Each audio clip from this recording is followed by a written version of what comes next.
ومرحبا، كيفكن؟ شو اخباركن؟ اشتقت لكم كتير كتير كتير كتير كتير، وبعتذر على القطعة اللي هي اسبوع بس. هلا خلص بلشنا مدرسة، ما عاد فيني انزل. اول شي عنا خميس وجمعة بس، هيك عليهم مشان هيك قطعت عليكم. واليوم الفيديو حيكون عن مشترياتي لشهر 8. اول شي عنا اشتريت الجرابات 5 الله أو 6 يكرمكم اشياء هيك يعني تقريبا، وما رح اورجيكم هدول اشتريتهم البواط بالبواط اللي ما بيجيكم بس عليهم الاشياء على الجرابات الجرابات التنظيف العادية على الشاشة جبتهم وبصندوق لإله. الوصف، لانه ما بقدر اورجيكم اياهم هلا، بعتذر. فهلا خلينا نبدا بالفيديو.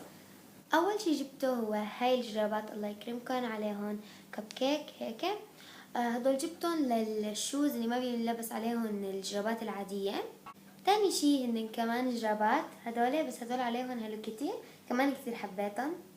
وثالث شي وهو الأخير هدول الأساور، حسيتهم كتير حلوات وناعمات. أول وحدة عليها فيونكة، تاني وحدة عليها نجمة، وثالث وحدة عليها 3 نجوم صغار.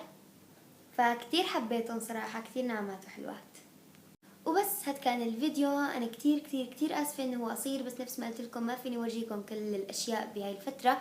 اتوقع رح اورجيكم يوم بعد 9 ايام هيك تقريبا بسنابي. اسمي بصندوق الوصف تحت، فضيفوني مشان تعرفوا او تشوفوا يعني الاشياء. وبس بحبكم كتير كتير كتير، وان شاء الله الفيديوهات الجاي حتكون كتير حلوه. باي.